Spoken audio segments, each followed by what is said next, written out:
Models का part 2 videos. Should और are to दोनों का अर्थ होता है चाहिए। और शुड और आर टू का प्रयोग कहाँ पर करते हैं? तो पहला पॉइंट में कि it is use to give a suggestion.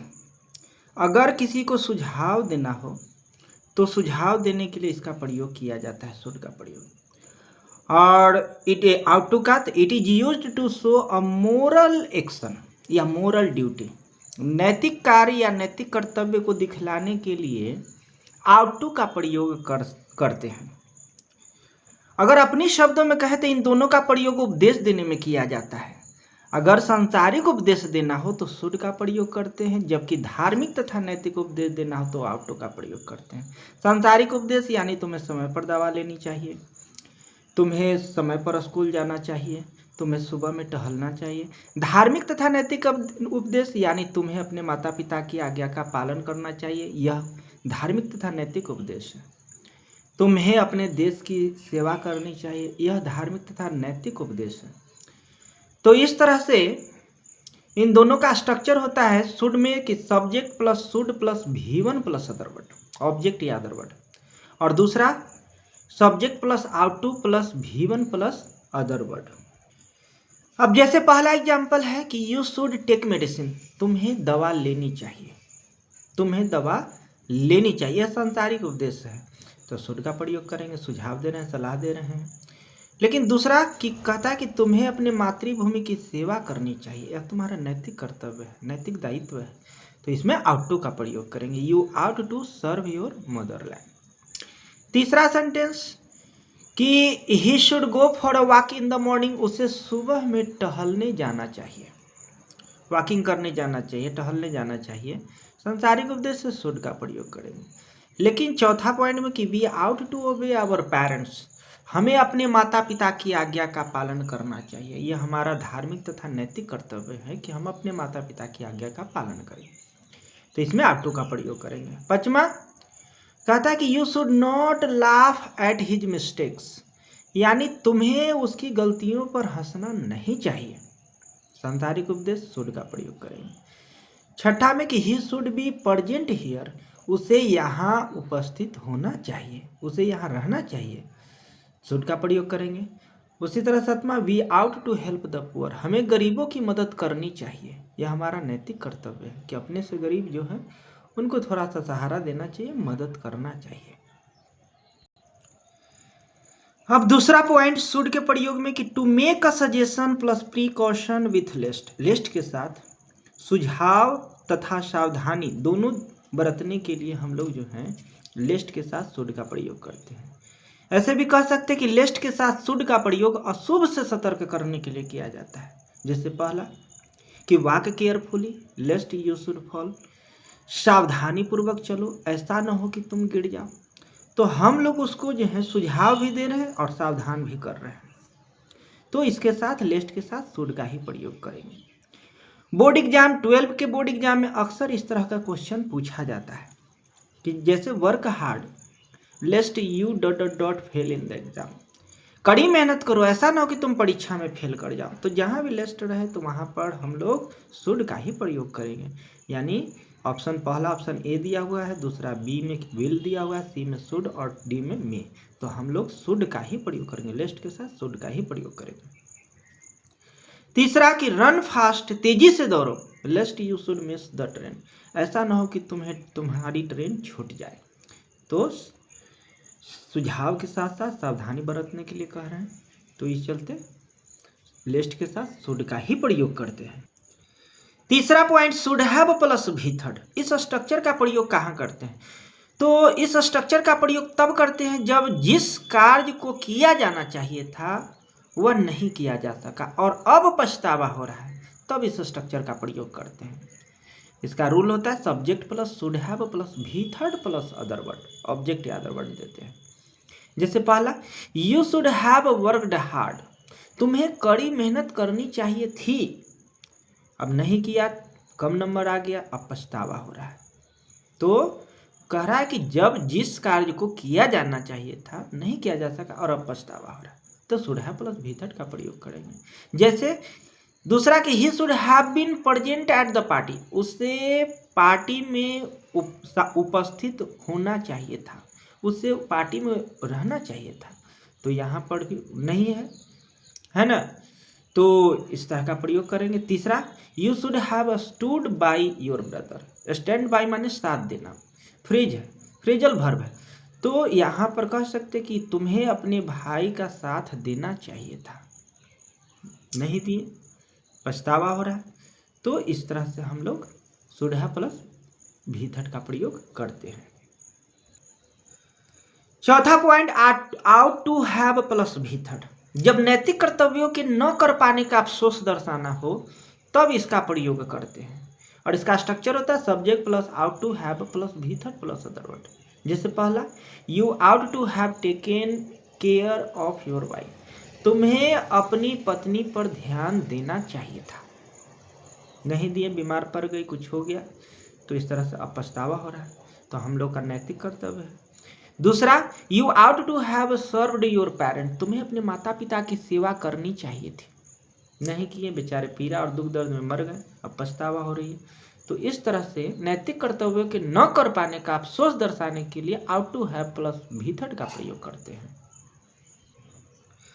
Must, must का अर्थ होता है अवश्य चाहिए, और इसका प्रयोग में पहला पॉइंट है कि it is used to show compulsion और स्ट्रॉन्ग ऑब्लिगेशन या नेसेसिटी, यानी इसका प्रयोग जो है बाध्यता को दिखलाने के लिए किया जाता है, बाध्यता को दर्शाने के लिए किया जाता है, तथा प्रबल नैतिक कर्तव्य को दर्शाने के लिए किया जाता है। साथ ही साथ नेसेसिटी, आवश्यकता को दर्शाने के लिए भी मस्ट का प्रयोग करते हैं। अगर अपनी शब्दों में कहें तो जब किसी को किसी काम के प्रति बाध्य या मजबूर कर दिया जाए तब इसके साथ मस्ट का प्रयोग करते हैं। और इसका स्ट्रक्चर होता है subject plus must plus V1 plus object या अदर वर्ड।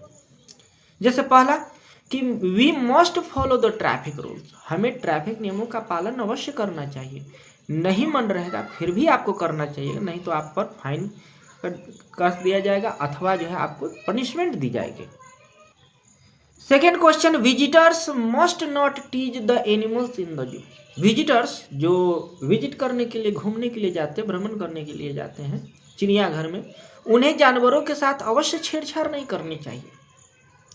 तो उस एक जो है इंस्ट्रक्शंस दिया रहता है, निर्देश दिया जाता है कि ये दिया जाता है कि चिड़ियाघर में जो है जानवरों के साथ, जानवरों को छेड़छाड़ ना करें, उससे चिढ़ाए नहीं। तो इस तरह से जो है जब किसी को किसी काम के प्रति बाध्य या मजबूर कर दिया जाए तब इसके साथ मस्ट का प्रयोग करते हैं। मन रहे फिर भी जो है उसके साथ आप ऐसी चिढ़ा नहीं सकते हैं जानवरों को। तीसरा, you must bring the task, तुम्हें टास्क अवश्य लानी चाहिए, या one must keep once promises, यानी हम लोगों को अपना वादा अवश्य पूरा करना चाहिए। और पांचवा कि सोल्जर्स मस्ट ओबे ऑर्डर्स विदाउट क्वेश्चंस, सैनिकों को बिना प्रश्न किए आदेशों का पालन अवश्य करना चाहिए, यानी जो और नेसेसिटी, आवश्यकता को दर्शाने के लिए भी मस्ट का प्रयोग करते हैं। जैसे आई मस्ट लिव नाउ, मुझे अब अवश्य चले जाना चाहिए, तो नेसेसिटी, आवश्यकता को दर्शाने के लिए भी मस्ट का प्रयोग करते हैं। तो मस्ट का प्रयोग जो है जब किसी को किसी काम के प्रति बाध्य या मजबूर कर दिया जाए तब मस्ट का प्रयोग करते हैं। मस्ट का दूसरा पॉइंट कि it is used to show strong possibility, प्रबल संभावना को दिखलाने के लिए मस्ट का प्रयोग किया जाता है। प्रबल संभावना को दिखलाने के लिए मे का भी प्रयोग करते हैं, और मे की जगह पर हम यहाँ पर मस्ट का भी प्रयोग करते हैं। जैसे इट इज 10, 10 बज गया है, the teacher must be in the classroom, शिक्षक जो है क्लासरूम में ही हो सकते हैं। तो यहाँ पर भी जो है कि संभावना है कि 10 बज गया है तो शिक्षक कहाँ होंगे, क्लासरूम में होंगे, the teacher must be in the classroom. और दूसरा, she must be working in the office now, वह अभी जो है इस समय ऑफिस में ही काम कर रही होगी। तो इस तरह से जो है संभावना है, प्रबल संभावना है कि वह इस समय कहाँ होगी, ऑफिस में ही काम कर रही होगी, ऑफिस में ही हो सकती है। तो इस तरह से हम लोग संभावना दर्शाने के लिए मस्ट का ही प्रयोग करते हैं। मस्ट के तीसरा पॉइंट, मस्ट हैव प्लस भी थर्ड, तो जब अनिवार्य होने के बावजूद कोई कार्य नहीं किया जा सके तो उसे दर्शाने के लिए मस्ट हैव प्लस भी थर्ड का प्रयोग करते हैं। और इसका स्ट्रक्चर होता है subject plus must have plus भी थर्ड प्लस अदर वर्ड। जैसे पहला एग्जांपल कि I must have helped him, मुझे उसकी मदद अवश्य करनी चाहिए थी। अवश्य अनिवार्य था कि उसकी मदद सहारा देते तो शायद जो है वह कुछ अच्छा कर पाता, नहीं किए पछतावा हो रहा। दूसरा, you must have followed instructions, तुम्हें निर्देशों का पालन अवश्य करना चाहिए था। तो तीसरा, you must have brought the task, तुम्हें टास्क अवश्य लाना चाहिए था। तो जब कोई कार्य अनिवार्य होने के बावजूद कार्य नहीं किया जा सका तो उसे दर्शाने के लिए हम लोग मस्ट हैव प्लस भी थर्ड का प्रयोग करते हैं। वुड का प्रयोग, तो वुड के पहला पॉइंट है कि विल का पास्ट फॉर्म वुड होता है। जैसे पहला example, he said that he डॉट गो देयर, उसने कहा कि वह वहां जाएगा। तो यहाँ पर देख रहे हैं कि सेड से मैंने कहना, सेड V2 लगा हुआ है, सिंपल पास्ट टेंस है, यानी principal clause simple past tense में, तो सबऑर्डिनेट क्लॉज भी सिंपल पास्ट टेंस में होगा, यानी विल की जगह यहाँ पर वुड का प्रयोग करेंगे। दूसरा, शी टोल्ड मी, उसने मुझसे कही कि that she would give me money, वह मुझे रुपया देगी। तो यहाँ पर भी टोल्ड, टेल माने कहना, टोल्ड माने कहा, तो यानी जो है यहाँ पर भी देख रहे हैं कि she told me past tense है, सिंपल पास्ट टेंस, दैट के बाद सबऑर्डिनेट क्लॉज जो है पास्ट टेंस में ही रहेगा, यानी she told me principal clause past tense में, तो दैट के बाद सबऑर्डिनेट क्लॉज भी पास्ट टेंस में ही होगा, वुड होगा। तीसरा, राम सेड, राम ने कहा that he dot by a car, वह कार खरीदेगा। तो यहाँ भी देख रहे हैं कि सेड राम ने कहा, तो सिंपल पास्ट टेंस है, तो दैट के बाद सबऑर्डिनेट क्लॉज भी पास्ट टेंस में ही रहेगा, विल की जगह यहाँ पर वुड का प्रयोग करेंगे। वुड का दूसरा पॉइंट, पोलाइट रिक्वेस्ट, विनम्र अनुरोध को व्यक्त करने के लिए वुड का प्रयोग करते हैं। जैसे पहला कि would you please help my son, कृपया करके क्या आप मेरे बेटे की मदद करेंगे। तो यहाँ पर जो है पोलाइट रिक्वेस्ट को दर्शाने के लिए, व्यक्त करने के लिए वुड की जगह कुड का भी प्रयोग करते हैं। Could you please help my son, क्या आप मेरे बेटे की मदद कर सकते हैं। तो यहाँ पर वुड की जगह कुड का भी प्रयोग करते हैं। तो दूसरा कि would you please lend me your book, क्या कृपया करके क्या आप जो हैं मुझे अपना किताब उधार देंगे। लेंड माने देना, यानी उधार देना, अब बोरो माने उधार लेना। तो क्या कृपया करके क्या आप जो है मुझे अपनी किताब जो है उधार देंगे। तो यहाँ पर जो है पोलाइट रिक्वेस्ट, विनम्र अनुरोध में वुड का प्रयोग करते हैं।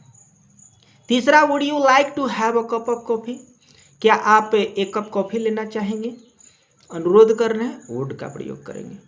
या चौथा, would you mind opening the window, कृपया करके क्या आप जो है खिड़की खोलेंगे।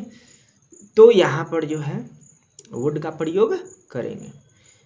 नोट, यहाँ पर वुड यू लाइक हमेशा साथे आता है, कुड यू लाइक नहीं आ सकता है साथे, लेकिन वुड यू लाइक हमेशा साथे आता है। और वुड यू लाइक के बाद 2 + V1 + अदर वर्ड देंगे। और दूसरा, वुड यू माइंड साथे आता है, और इसके बाद माइंड के बाद V4 देंगे, जीरन प्लस अदर वर्ड। जैसे पहला example, would you like to dance with me, क्या आप मेरे साथ नाचना चाहोगी। तो यहाँ पर वुड यू लाइक के साथ 2 + V1 देंगे। दूसरा, would you mind lending me some money, क्या तुम कृपया करके क्या तुम मुझे कुछ रुपया उधार दोगी। तो यहाँ पर माइंड के बाद V4 का प्रयोग करेंगे। तो would you like, would you mind पर आधारित 12 बोर्ड एग्जाम में क्वेश्चन अक्सर पूछा जाता है। तो पोलाइट रिक्वेस्ट में देख रहे हैं कि वुड का प्रयोग करते हैं।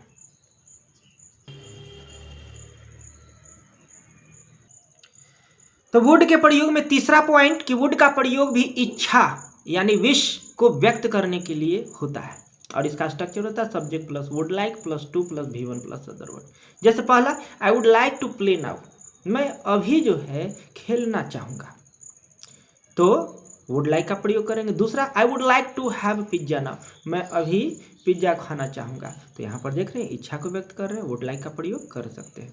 और तीसरा, he would like to know what his future is, वह जो है जानना चाहेगा कि उसके भविष्य में क्या है, इच्छा व्यक्त कर रहे हैं। तो इच्छा व्यक्त करने के लिए वुड लाइक का प्रयोग करेंगे। वुड का प्रयोग में चौथा पॉइंट कि वुड का प्रयोग प्रेफरेंस, पसंद या चॉइस, पसंद या चुनाव, को व्यक्त करने के लिए किया जाता है। जैसे पहला, I would rather die than beg, अच्छा होता मैं भीख मांगने की अपेक्षा मर जाता। तो यहाँ पर चॉइस पसंद की भीख मांगने की अपेक्षा अच्छा होता मैं मर जाता। तो वुड का प्रयोग ऐसे सेंटेंस में किया जाता है। जैसे दूसरा, she would rather go than stay here, अच्छा होता वह यहाँ ठहरने के बजाय चली जाती। तो यहाँ पर जो है वुड का प्रयोग ऐसे सेंटेंस में किया। पांचवा पॉइंट, वुड का प्रयोग जो है प्रोबेबिलिटी, संभावना को व्यक्त करने के लिए किया जाता है। जैसे पहला कि हु इज सी, वह कौन है, सी वुड बी हिज सिस्टर, वह उसकी बहन होगी। तो यहाँ पर देख रहे हैं कि संभावना है कि वह उसकी बहन होगी, अनुमान लगा रहे हैं, तो यहाँ पर वुड का प्रयोग करेंगे। दूसरा, शी वुड बी 16, वह 16 वर्ष की होगी, अनुमान लगा रहे हैं कि वह 16 वर्ष की होगी। तीसरा sentence, he would be her husband, वह उसके पति होंगे। तो यहाँ पर अनुमान लगा रहे हैं कि संभावना है कि वह जो है उसके साथ है, तो वह उसके पति ही होंगे। तो अनुमान लगाने में, संभावना दर्शाने में हम लोग जो है वुड का प्रयोग करते हैं। संभावना को दर्शाने के लिए कुड का भी प्रयोग किया जाता है, अनुमान लगाने के लिए भी कुड का भी प्रयोग करते हैं। यूज्ड टू का प्रयोग कहाँ पर करते हैं, देखते हैं। पहला point, it is used to show a past habitual action, किसी के भूतकाल की आदत को बतलाने के लिए यूज टू का प्रयोग करते हैं। जैसे इसका स्ट्रक्चर होता है subject plus use to plus V1 plus other word. जैसे he use to go to Delhi by car, वह कार से दिल्ली जाया करता था। दूसरा, he use to walk in the morning, वह सुबह में टहला करता था। नोट में कि यूज टू के जगह पर वुड का भी प्रयोग किया जाता है। वुड का प्रयोग भी किसी के भूतकाल की आदत को बतलाने में किया जाता है। जैसे एग्जाम्पल में कि Ananya would stay at noon, Ananya दोपहर में पढ़ाई किया करती थी। यहाँ इस तरह से भी कह सकते हैं, Ananya used to study at noon. दूसरा सेंटेंस कि she would go out with me in the morning, वह सुबह में मेरे साथ बाहर जाया करती थी। तो वुड की जगह पर यूज्ड टू का भी प्रयोग कर सकते हैं, वुड का भी प्रयोग कर सकते हैं। यूज्ड टू के प्रयोग में दूसरा point, used to is also used as an adjective, it is equal to accustomed to. कहता है यूज्ड टू का प्रयोग जो है एडजेक्टिव के रूप में भी किया जाता है, और इसका अर्थ जो होता है अभ्यस्त होना, इसका अर्थ होता है। इसका स्ट्रक्चर है सब्जेक्ट प्लस इजेमार या वाज या वर या कोई भी ऑक्सिलरी वर्ब रहे प्लस यूज्ड टू प्लस उसके बाद वर्ब फोर यानी जीरंड देते हैं, या नाउन देंगे या अथवा प्रोनाउन देंगे। जैसे पहला है कि she is used to working in a noisy room, वह एक शोरगुल वाले कमरे में काम करने की अभ्यस्त है, वह आदी हो चुकी है, अभ्यस्त हो चुकी है कि शोरगुल वाले कमरे में भी वह काम करने की अभ्यस्त है। दूसरा, I am not used to a hot climate, मैं जो है एक गर्म जलवायु में रहने का अभ्यस्त आदि नहीं हूँ। तो यहाँ पर देखते हैं कि यूज्ड टू का प्रयोग जो है अभ्यस्त के अर्थ में किया जाता है। तीसरा कि he is used to getting up early, उसे जो है सवेरे जगने, वह सवेरे जगने का अभ्यस्त है, वह आदी हो चुका है सुबह में उठने का। नीड और डेयर, नीड जिसका अर्थ होता है आवश्यकता होना, जरूरत पड़ना, और डेयर जिसका अर्थ होता है साहस करना या हिम्मत करना। इसका प्रयोग में पहला पॉइंट, नीड या dare can be treated as an auxiliary और as an ordinary verb. As an auxiliary verb, it is used mainly in the negative and the interrogative forms with direct infinitive। कहता है कि need dare का प्रयोग ordinary verb यानी main verb तथा auxiliary verb दोनों के रूप में किया जाता है, और जो है एज एन ऑक्सिलरी वर्ब के रूप में इसका मुख्यतः प्रयोग जो है निगेटिव या इंट्रोगेटिव सेंटेंस में किया जाता है, और इसके साथ जो डायरेक्ट इन्फिनिटिव प्रयोग किया जाता है। यानी कह सकते हैं कि नीड और डेयर का प्रयोग ऑर्डिनरी वर्ब यानी मेन वर्ब और ऑक्सिलरी वर्ब दोनों के रूप में किया जाता है।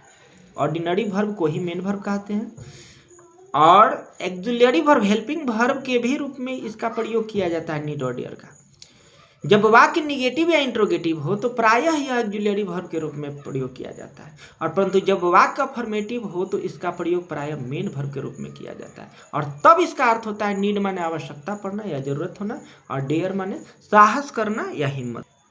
जैसे पहला क्वेश्चन है कि ही डॉट टू वर्क हार्ड, उसे कड़ी मेहनत करने की जरूरत है। यहाँ पर देख रहे हैं कि नीड होगा कि नीड्स, नीड्स तो V5 मेन वर्ब है, तो यहाँ पर जो है सिंपल प्रेजेंट टेंस का वाक्य, यहाँ पर ही के साथ V5 का ही यूज करेंगे, तो यहाँ पर होना चाहिए needs, he needs to work hard, उसे कड़ी मेहनत करने की जरूरत है। अगर यही निगेटिव सेंटेंस रहता कि he need not work hard, he need not work hard, उसे कड़ी मेहनत करने की आवश्यकता नहीं है, तो नीड नॉट ऑक्सिलरी वर्ब आ जाएगा। दूसरा सेंटेंस कि डॉट आई राइट टू हिम, तो यहाँ पर इंट्रोगेटिव सेंटेंस है, यहाँ पर नीड का ही प्रयोग करेंगे। नीड्स तो कभी नहीं आएगा, मेन वर्ब है, V5 है, इंट्रोगेटिव सेंटेंस में V5 कभी नहीं आएगा। क्या need I write to him, क्या मुझे उसके पास लिखने की जरूरत है, तो यहाँ पर जो है नीड का प्रयोग करेंगे। तीसरा में ही डॉट नॉट गो देयर अगेन, उसे फिर से वहाँ जाने की जरूरत नहीं है, तो निगेटिव में है, नॉट लगा हुआ है, ऑक्सिलरी वर्ब नीड होगा, न कि नीड्स। नीड्स तो मेन वर्ब V5 है, तो यहाँ पर नीड का प्रयोग करेंगे। He need not go there again, उसे फिर से वहाँ जाने की जरूरत नहीं है। चौथा सेंटेंस सी डॉट टू अपोज हर फादर, वह अपने पिताजी का विरोध करने का साहस करती है, हिम्मत करती है, तो यहाँ पर देख रहे हैं कि सेंटेंस अफर्मेटिव है, तो यहाँ डेयर नहीं लगाएंगे क्योंकि सी के साथ V5 का प्रयोग करेंगे, तो डेयर्स का प्रयोग करते हैं। पांचवा वाक्य कि सी डॉट नॉट अपोज हर फादर, उसे अपने पिताजी का विरोध करने का साहस नहीं है, तो यहाँ पर डेयर का प्रयोग करेंगे डेयर्स, तो यहाँ पर नॉट निगेटिव है, यहाँ डेयर होगा, डेयर मॉडल ऑक्सिलरी वर्ब के रूप में यूज करें, न कि डेयर्स, क्योंकि निगेटिव है तो V5 का प्रयोग करेंगे नहीं। इसी तरह से डेयर कहता है कि छठा पॉइंट में कि he does not dare me to fight, यानी उसे मुझसे लड़ने का साहस नहीं है, वह जो उसे जो है मुझसे लड़ने का हिम्मत नहीं है, साहस नहीं है, तो यहाँ पर देख रहे हैं कि निगेटिव सेंटेंस है, परंतु यहाँ पर डेयर जो है मेन वर्ब के रूप में आया है, तो मेन वर्ब के रूप में निगेटिव सेंटेंस में भी इसका प्रयोग किया जाता है। सातवां question I dare to go outside now, यानी मुझे अभी बाहर जाने की हिम्मत नहीं है, तो डेयर का प्रयोग यहाँ मेन वर्ब के रूप में किया गया है। तो इस तरह से नीड और डेयर के कुछ प्रयोग थे। दूसरा पॉइंट कि नीड नॉट प्लस हैव, इस स्ट्रक्चर का प्रयोग कब करते हैं, नीड नॉट प्लस हैव का प्रयोग कब करते हैं, तो कहता है this form is used for an action which was not necessary but was performed, कहता है कि यह फॉर्म, इस स्ट्रक्चर का प्रयोग वैसे कार्य के लिए किया जाता है जो जरूरी नहीं था परंतु कार्य वह किया गया। जैसे पहला you need not have gone there, तुम्हें वहां जाने की जरूरत नहीं थी, लेकिन वह गया, बट उसे जाने की जरूरत नहीं थी। दूसरा he need not have bought a new car, उसे एक नई कार खरीदने की जरूरत नहीं थी, खरीदा गया परंतु उसे जरूरत नहीं थी। तो इस तरह से नीड और डेयर के कुछ प्रयोग थे।